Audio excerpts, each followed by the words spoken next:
terpenuhi 80 sampai 100%, itu baru dikatakan skala usaha itu sehat, Pak. Kalau masih di bawah 79%, hanya cukup sehat.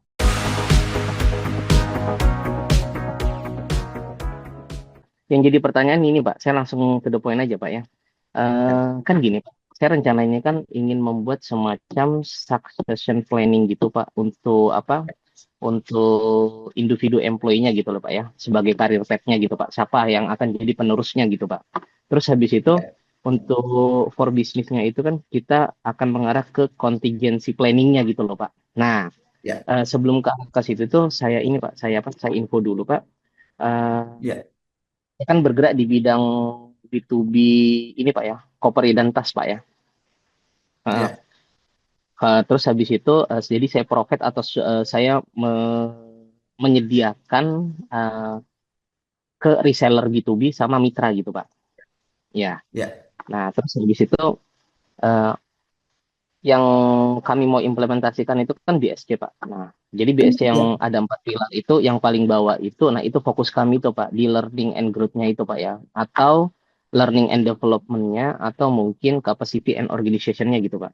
Nah, Ya. yang saya mau tanyakan itu ada yang fokus di human, di Ya. SDM-nya, itu mengenai Ya. succession planning. Nah, ada yang Ya. fokus untuk blueprint roadmap-nya, Pak. Contingency planning yang arah ke bisnisnya gitu loh, Pak. Mm. Nah, sementara ini kan ya kita itu ada semacam apa ya klien atau mungkin mitra itu ya sekitar ya 100 user lah, Pak. Heeh. Oke, Terus mantap. habis itu dan itu coverage areanya itu posisinya ada juga di luar kota gitu loh Pak. Jadi saya ingin memanfaatkan itu dulu Pak. Jadi ada yang Mm-mm. satu memang fokus ke SDM-nya, yang satunya fokusnya itu lebih ke contingency planning-nya untuk perusahaannya gitu Pak. Ya, terima kasih Pak. Itu dulu Pak. Oke, terima kasih Pak Ahmad. Wah, ini usahanya udah mantap kelihatannya kedengaran. Kalau dari usaha sendiri, saya boleh tahu berdirinya sudah secara SCP, 9 years Pak. PT.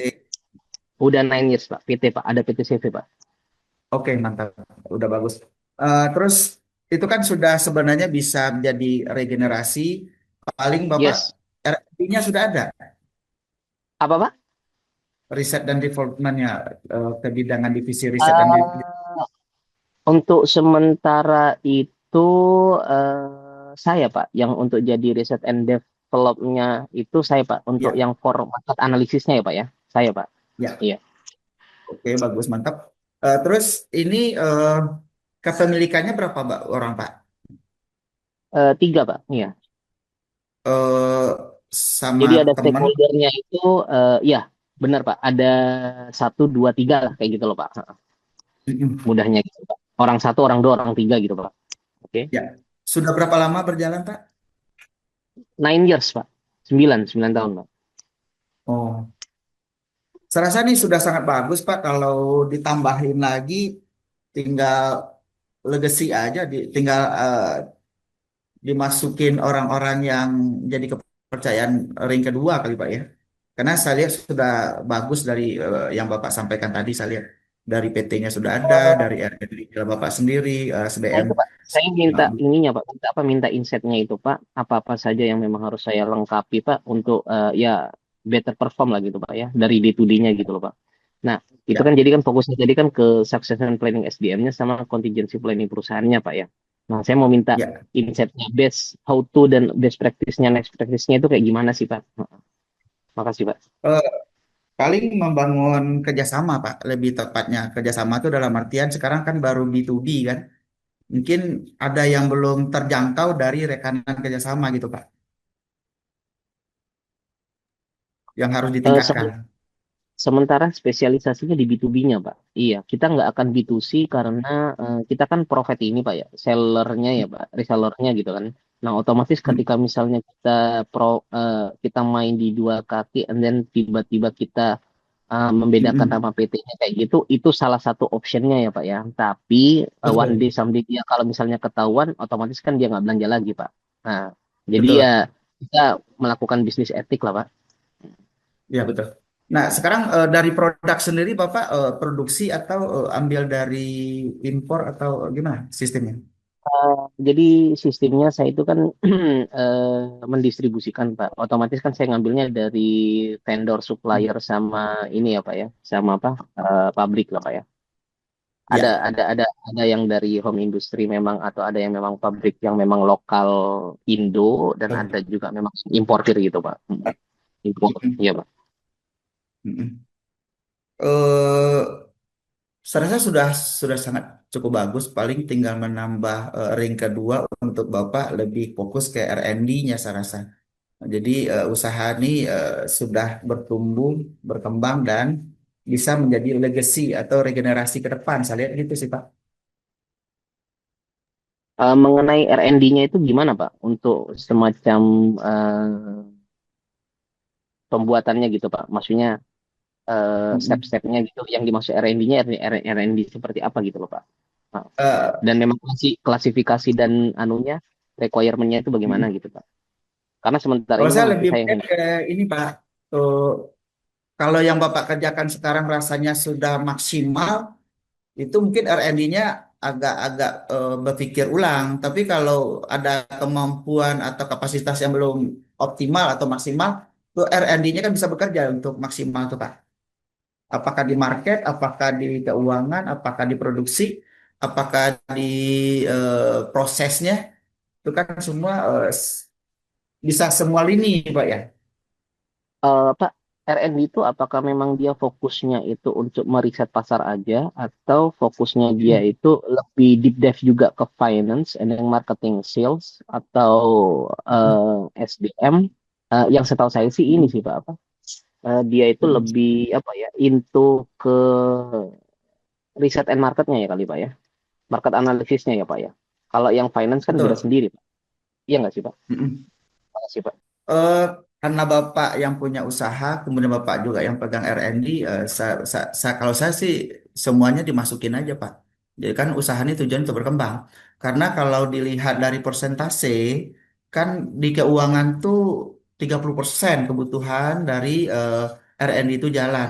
Kalau di pemasaran tuh 20%, di operasional 20%, di SDM 15%, di pelanggan 10%, dan di strategisnya tuh di 5%. Nah, sebenarnya lebih tajam ke keuangan dan pemasaran, bobotnya besar. Nah, persentase tadi itu kalau dilihat dari terpenuhi 80 sampai 100%, itu baru dikatakan skala usaha itu sehat, Pak. Kalau masih di bawah 79%, hanya cukup sehat. Kalau di bawah 60%, itu namanya tidak sehat. Nah, mungkin Bapak dari riset dan development tadi itu Bapak bisa mengkalkulasi tadi itu tercapai di 80% ke atas gitu, Pak. Jadi kan 1 ke 6 tadi keuangan, pemasaran, operasional, SDM, pelanggan, strategis itu bisa menjadi kajian riset, Pak. Oke Pak. Pak, kalau yang finance-nya berapa Pak? Baseline-nya Pak? 30%. 30%. Kalau ininya marketing pemasaran Pemasaran berapa dua Pak? puluh persen, 20%. 20%. Terus kalau pelanggan berapa Pak? Oh, pelanggan 10%. Oke. Terus habis itu kalau misalnya Operasional, strategi, strategis itu 5%. oke 5%. Apa yang belum saya sebutkan Pak? SDM, SDM berapa Pak? SDM 15%. 15%. Oke. Terus Operasional apa dua lagi? puluh persen.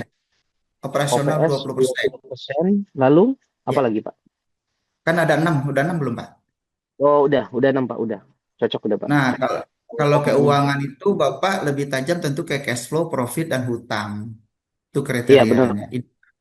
Kalau pemasaran, konversi, CAC, dan pelanggan baru. CAC itu Customer Iya. Acquisition Acquisition, iya. Cost. Ah, iya benar Ya, itu Pak. kalau ke operasional Bapak tentu akan menerapkan SOP produksi dan keluhannya apa. Iya. Kalau financialnya lebih cash, hutang sama Profit. profit kan bukannya, oh, maksudnya cash ini revenue ya Pak ya? Ya, Oke. cash flow kan putaran kan, Oh, profit iya, keuntungan yang terjadi. iya. Ah, ah. Jadi kan ada revenue, ada AR, ada ini ya Pak ya, ada profit ya Pak ya? Betul, betul, betul. Oke. Terus gini Pak, eh, sekarang yang jadi pertanyaan ini kan gini Pak, kita kan mau Mm-mm. apa? Mau assessment gitu Pak, mau assessment Ya, internal internal prosesnya gitu Pak ya. Otomatis itu ya, kan biasanya itu pengambilan datanya itu kan by SWOT analysis ya Pak ya. betul. Oke. Nah, Nah, eh, mm-mm. itu bagaimana itu Pak? Mungkin bisa di define atau jelaskan gitu Pak? Mm-mm. Gini Pak, di strategis tuh kenapa 5%? Kan setiap rencana baru dibuat strategis kan nggak sekonyong-konyong atau semena-mena tuh berubah. Tapi ada Oke. kajian-kajian riset mempelajari, menganalisa, sehingga analisa itu Iya, diuji menjadi keputusan. Nah, itu kan ada 4 langkah di iya, situ. Tapi benar. semua kan ber, berbasis dari keuangan itu tadi, amankah cash flow, amankah profit yang kita dapatkan, kemudian secara hutang sesuaikah rasio dari eh, pinjamannya. Nah, itu jadi Iya. pertanyaan tinggi kan Pak ya, gitu. Nah, Oke. kebanyakan usaha itu kalau yang Bapak kayaknya udah bagus banget. Banyak yang datang ke saya tuh awal-awal dia sudah membahas strategis, awal-awal dia sudah Iya, membahas pelanggan SDM, padahal itu nggak bobot gitu. iya, oke. Harusnya bagaimana Pak? Mm-mm. Harusnya ya tebal di keuangan itu dulu yang lebih fix karena sudah benarkah cash flow jadi secara neraca strategis dari aktif eh, yang pasif sudah aktifkah seperti hutang seperti modal. Nah, banyak yang orang tempatkan equity modal itu menjadi citra perusahaan atau barangkali perusahaan itu punya mobil banyak, aset banyak, atau tempat banyak. Kalau modal itu kan nggak ke situ Hmm, larinya. Itu hanya iya. sebagai penyeimbang. Nah, yang saya mulai ini Pelang, kan gini, Pak. Dari apa? Dari ah, strategi clarity goals-nya itu, Pak. Ya pertama kan mm-mm. riset gitu, Pak. Ya, Riset, and then kalau misalnya itu ada marketnya, lalu kita ya, buat strong produknya gitu loh, Pak. Nah, betul. apa USP-nya itu apa, diferensiasinya itu Ya, apa. Nah, setelah udah itu, baru kita mm, alignment kan itu ke arah finansialnya itu kan, Pak ya. Otomatis kan itu kan betul. di cascade ya Pak ya, atau mungkin diproyeksi gitu Pak. Misalnya, oke Ya, kita dengan budget sekian dan semacamnya, lalu ya udah kita running dan ada skenario if then gitu Pak. Jika ini maka ini gitu kan Pak. ya, Nah, betul. itu udah benar itu Pak, atau gimana Pak? Itu sudah benar, cuman yang saya lihat dari usaha itu belum terurut kan ada Oh, 6 langkah ya Pak. Satu input, kemudian prosesnya, kemudian output, keempat tuh iya udah. profitnya gitu. Yang keenam benefit. Oke, Yang yang ke kelimanya Pak, profit. ya Jadi profit IPO Pak, benefit input proses output profit sama benefit setelah itu sebelum sebelum benefit manfaat. Pak. Di antara profit sama benefit apa? Profit itu laba saja, kalau benefit manfaatnya apa? Iya, kan ada 6 Secara katanya Pak. Ini baru 5 ya Pak. enam. Ya input, proses, output, profit, benefit. Nah, yang tertinggi itu impact, dampak Oh, yang tertinggi. impact. Oke, impact ya. I see, Pak. Oke. Nah, Oke, impact itu sampai ke tadi, titik Pak ya. itu belum. Impact itu kalau kita jadikan sekarang itu mungkin aqua ya. Kita beli ke warung mau minum itu beli mineral. Oh, aqua. Iya, Pak. Bahasa orang padahal mereknya berbeda-beda. Nah, itu kan dia mendapat impact di situ. Seperti Oh, nah, Bapak, masalahnya kan ini, Pak. Masalahnya adalah ah, eh, secara stagesnya ini udah benar, Pak, urutannya, Pak. Nah, cuma yang jadi betul. pertanyaan itu kan karena kita kan mainnya di red ocean ya, Pak ya. Cost leadership Ya, ya, Pak betul. ya. Di sini itu kan barang Ya, kan komoditas, Pak. Nah, ya. input proses output profit benefit impact itu yes sudah Hmm. dilakukan Pak, tapi yang menjadi kita tuh pengen jadi diferensiasinya why customer buying to me Ya, atau our apa our industry itu yang jadi pertanyaannya hmm, karena kan kita berarti kan komoditas ya Pak ya. betul. Nah Kalau itu gimana kalau kalau menurut Bapak kalau in position red ocean gitu ya. hmm, kalau dari strategis itu, kalau bahasa impactnya udah dapat, itu berarti ke bawahnya baru benar, Pak. Tapi kalau baru perasaan itu harus riset ulang, Pak. Karena impact itu Oke. usaha itu sudah berjalan secara role model gitu. Oke, Semua oke nanti saya kaji semua Pak yang itu. ada di situ secara stakeholder menjadi pemilik usaha itu gitu Pak. Iya. Baik dari intern dan ekstern. Nah, itu impact. Nah, persoalan hari Oh, ini Indonesia kita itu jarang mengkaji, meriset tentang impact itu. Itu jadi masalah hari ini. Karena paling tinggi itu profit ke benefit. Saya punya usaha, saya punya rumah, saya punya kendaraan, anak saya sekolah bagus, itu baru hanya itu yang lebih tebal. Tapi impact itu berarti kita ke customer mengedukasi, berarti kita ke investor mendapatkan kepercayaan secara stakeholder, berarti kita ke vendor mendapatkan kepercayaan, kemudian kompetitor tuh bukan lagi pesaing, tapi saling seperti Coca-Cola sama Pepsi, seperti apa lagi? Nah, dia selalu bersaing tapi untuk menjadi saling mencontoh gitu, tidak bersaing rusak gitu. oke Pak. Pak, pertanyaan terakhir nih Pak. Ya, boleh. Umumnya itu kan kita itu di driven untuk apa Ya, ya? Dari wishful, jadi semacam hanya angan-angan, and then menjadi betul. real result gitu loh Pak. Jadi Ya, rilis. pasti gitu Pak ya. Nah, Ya, biasanya kita kan itu kan di drive-nya itu kan by motivation gitu loh Pak ya. Dan itu kan ya, hanya betul. temporary gitu ya Pak ya, sesaat. Ya, ya, Nah, ya, kita mau ngebuat semacam kayak habit gitu Pak, habit tracking betul, kayak atau betul. semacam sistem sistem atau Ya, activity yang didukung environment-nya juga itu bagus gitu loh Pak. Nah, betul. itu how to Oh, make ini Pak, apa, ya, possibility kita ya, ngelakuin kayak gitu Pak. Nah, itu penting tuh. betul. Dan terus sama ini Pak, em, Mm-mm. sama eh, cost to failure ya Pak ya. Nah, jadi biaya kegagalan atau mungkin cost to opportunity gitu Pak. Betul, Biaya betul. atas kesempatan gitu Pak. Nah, Ya, kita kan as a owner atau mungkin as a founder itu kan kita mau ngelakuin mm-mm. sesuatu itu kan memang harus dipikirin Pak. Karena ketika kita spending money-nya arah ke situ, and then resultnya itu nggak sesuai ekspektasi kita itu kan otomatis kan ini Pak ya. Jadi Betul, betul, beban gitu ya Pak ya. Heeh. betul, Nah, betul. kalau menurut Bapak itu gimana sih Pak role play-nya Pak? Memang ada sih kayak semacam continuous improvement itu kan pasti ada Pak. Nah, dan itu kan kita Betul, untuk invest atau manifestasi berikutnya one day someday kalau misalnya kita udah running on the track kita udah tahu gitu loh Pak. Nah, cuma kan biasanya betul, kadang itu kan ada kayak barrier gitu Pak. Barriernya itu betul, menarik nggak ya atau gimana nggak ya biasanya owner kan kayak begitu Pak beda kalau betul, misalnya corporate Pak ya karena corporate itu betul. kan udah diisi tim spesialis di di apa di Mm-mm. subjek atau mungkin divisinya gitu Pak jadi ya memang fight-nya di situ kan Pak itu aja Pak terima kasih Pak. Sama-sama Pak. Jadi dari Pak Ahmad tadi bagus banget karena usaha udah bagus. Biasanya kalau kita mencontoh ke perusahaan yang sudah jadi bagus itu, satu di filosofinya harus bagus banget.